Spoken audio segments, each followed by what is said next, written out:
భూముల ధరలు ఆకాశాన్ని తాకడంతో కబ్జాదారులు రెచ్చిపోతున్నారు. ఖాళీ జాగా కనిపిస్తే చాలు జెండా పాతేస్తున్నారు. అడ్డగోలుగా అక్రమాలకు పాల్పడుతున్నారు. కర్నూలు నడిబొడ్డులో జరిగిన ఓ ఉదాంతం ఇందుకు సజీవ సాక్ష్యంగా నిలుస్తోంది.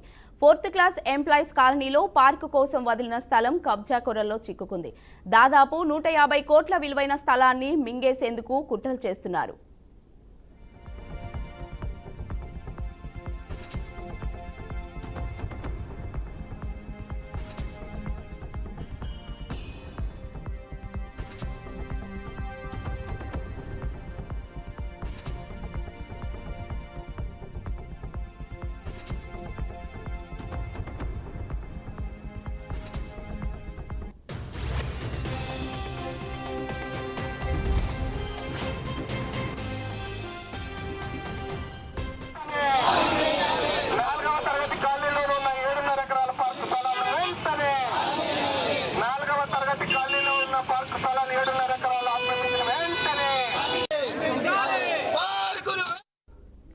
ఫోర్త్ క్లాస్ ఎంప్లాయీస్ ఇళ్ల కోసం గతంలో 80 ఎకరాల స్థలం కేటాయించారు. కర్నూలు నగరపాలక సంస్థ పరిధిలో 4th క్లాస్ కాలనీలో దాదాపుగా 2500 కుటుంబాలు 13,000 మందికి పైగా నివాసం ఉంటున్నారు.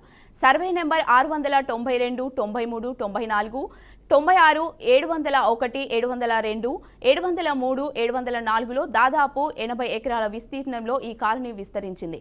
కాలనీకి సంబంధించిన 3 పార్కులను గతంలో లేఅవుట్లో సూచించి ఇప్పుడు ఖాళీ స్థలంగా చూపించారు. కానీ ఇప్పటికే అక్కడ ఒక్క పార్కును కూడా నిర్మించలేదు.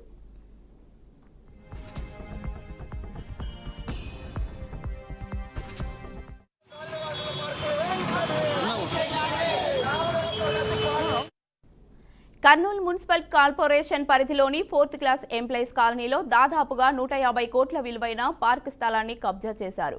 80 ఎకరాల లేఅవుట్లో 7.5 ఎకరాల స్థలాన్ని పార్కుల కోసం వదిలారు. పార్క్ స్థలంలో బడి గుడి లేదంటే సమ్మర్ స్టోరేజ్ ట్యాంక్ భవిష్యత్తులో నిర్మించుకోవచ్చని భావించారు. అయితే ఏకంగా ఆ పార్కు స్థలాల్లో కొట్టాలు సైతం వేసుకొని దర్జాగా కరెంటు, వాటర్, ఇతర మౌలిక వసతులతో ఆక్రమణదారులు నివాసం ఉంటున్నారు. పార్కుల కోసం కేటాయించిన స్థలం అని తెలిసినా రాజకీయ నేతల అండదండలు, అధికారుల సహకారంతో దాదాపుగా 7.5 ఎకరాల పార్కును కబ్జా చేసేశారు. ఈ కాలనీలో దాదాపుగా 3 చోట్ల పార్కుల కోసం స్థలం కేటాయించారు. కానీ మొత్తం స్థలాన్ని కబ్జా చేశారు. అయినప్పటికీ సంబంధిత మున్సిపల్ కార్పొరేషన్ అధికారుల నుండి ఎలాంటి చర్యలు లేవని 4th క్లాస్ ఓనర్స్ అసోసియేషన్ వాపోయారు. గతంలో పిల్లలు, పెద్దలు అందరూ కలెక్టరేట్ కార్యాలయం, మున్సిపల్ కార్యాలయాల వద్ద భారీ ఎత్తున ధర్నాలు చేశారు. అయినప్పటికీ పాలకులు చలించలేదు, అధికారులు పట్టించుకోలేదు.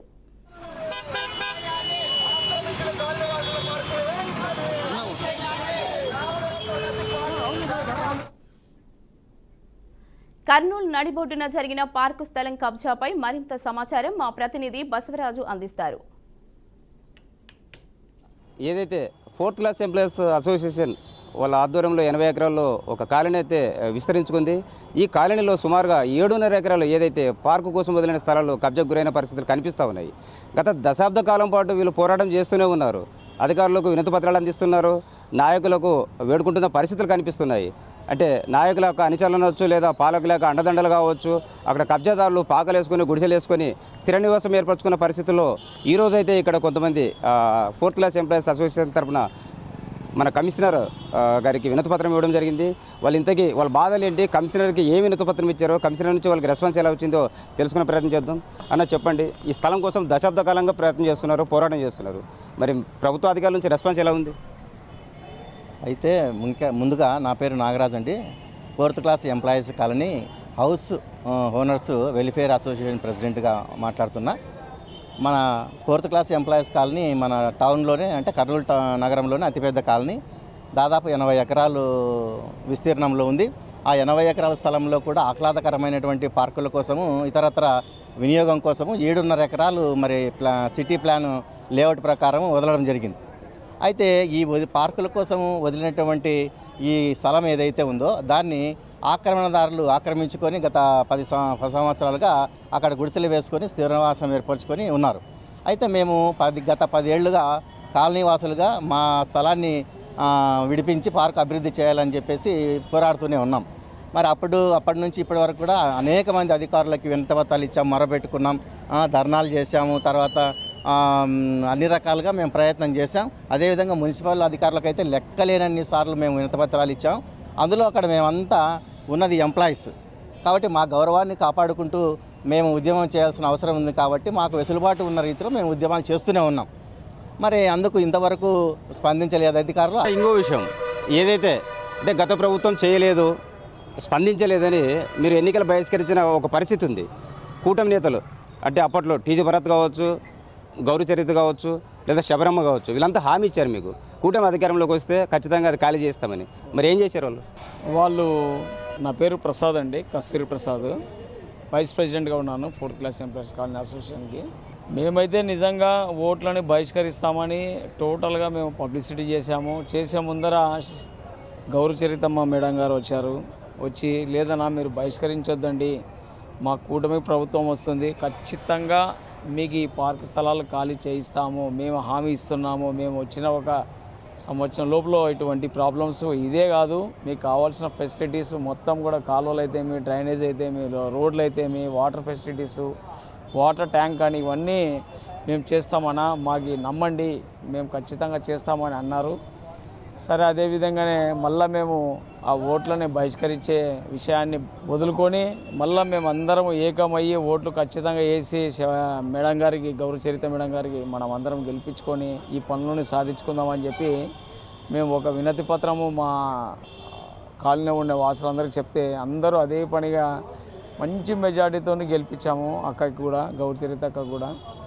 ఆమెకి తర్వాత గెలిచిన తర్వాత మేము సన్మానం చేయడం జరిగింది. తర్వాత ఫస్ట్ లెటర్ మేము ఇదే పెట్టాము, అక్క మాకు కావాల్సిన ఫెసిలిటీ మీరు ఏం చేస్తారేమో, ఫస్ట్ ఆఫ్ ఆల్ మాకు కావాల్సింది పార్క్ ప్లేసు, మీరు ఇచ్చిన హామీని మేము అడుగుతున్నాము, ఖచ్చితంగా మాకు పార్కులు ఇవ్వాలి. ఎందుకంటే అక్కడ ముసలి వాళ్ళు, పెద్దవాళ్ళు, పిల్లలు ఆడుకోవడానికి అంత పెద్ద 80 ఎకరాల్లో మాకు ఎక్కడ కూడా ప్లేస్ లేదు, చాలా ఇబ్బంది పడుతున్నాం. అంటే ఆమె ఖచ్చితంగా చేద్దామన్నా ఇప్పుడిప్పుడే వచ్చాము, దాని ఫైల్స్ కూడా మూవ్మెంట్ చేస్తామని ఒకసారి మాట్లాడడం జరిగింది. మున్సిపల్ కమిషనర్ దగ్గర మీటింగ్ జరిగినప్పుడు, కార్పొరేటర్ మీటింగ్లో భరత్ గారు కూడా హామీ ఇచ్చారు మాకు. నిన్న ఏదైతే అక్కడ బోర్డు పాతారు, సరే ఎట్టగలకు మీ పోరాటమో లేదా మీడియా ఒక కదలికలతో కదలికి వచ్చిందో తెలియదు, కానీ బోర్డు పాతారు, ఉదయం పాతే రాత్రి పీకేశారు. అంటే మున్సిపాలిటీ అధికారుల పట్ల అక్కడ ఉన్న వాళ్ళకి భయం భక్తి లేదా ఇదంతా డ్రామా? సార్ ఇదంతా రాజకీయ అండతో సార్. ముఖ్యంగా కాడాసాని గారు, తర్వాత గౌరీ చరితమ్మ గారు కూడా దాన్ని వాళ్ళు మరి మనస్ఫూర్తిగా చేస్తున్నారో లేదో క్లియర్గా తెలియడం లేదు. వాళ్ళు అండ లేకుంటే వాళ్ళు అంత ధైర్యంగా బోర్డు పీకలేరు. అది వాళ్ళ అండ తీసుకొని వీళ్ళు ప్రత్యేకంగా వాళ్ళ అనుచరులు ఉన్నారు అనుకుంటున్నాం మేము కూడా. వాళ్ళ అండతోనే వీళ్ళు తయారైనారు. ఎంత ధైర్యంగా వాళ్ళు బోర్డులు తీస్తున్నారంటే వాళ్ళ అధికారులు అండ తీసుకొని, లేదంటే వాళ్ళ రాజకీయ పరంగా వాళ్ళు అండ తీసుకొని వీళ్ళు ఈ విధంగా తయారు చేస్తున్నారు. ఎటువంటి కేసులకు భయపడకుండా వాళ్ళ అధికారులు, మున్సిపల్ అధికారులు లెక్క చేయకుండా పీక్ పట్టేస్తారంటే వాళ్ళు పక్క రాజకీయ అండతోనే వీళ్ళు లెక్కేస్తున్నారని మేము అనుకుంటున్నాం సార్. అయితే నిన్నటి రోజు ఏదైతే బోర్డు పాతి అంటే ఉదయం అధికారులు పాతారో ఈవినింగ్ లోపల అక్కడ ఉన్నోళ్ళు తీసేశారు. అంటే భయము భక్తి లేకుండా పోయింది. ఖచ్చితంగా అధికారుల అండ ఉంది, నాయకుల అండ ఉంది. అధికారుల అండ, నాయకుల అండ లేకపోతే అక్కడ రోడ్లు రావు, కరెంటు ఫెసిలిటీ రాదు, వాటర్ ఫెసిలిటీ ఉండదు. అంటే అనాథరైజ్డ్గా ఒక కాలనీని డెవలప్ చేయడానికి సాక్షాత్తు అధికార యంత్రాంగమే వెన్నుదన్నగా ఉండి నడిపించిందనే ఒక వాదన అయితే వీళ్ళు వినిపిస్తుంది. ఇవి ఇప్పటివరకు ఉన్న బులెటిన్ అప్డేట్స్. మరిన్ని అప్డేట్స్ కోసం చూస్తూనే ఉండండి బీఆర్కే న్యూస్ తెలుగు సత్తా.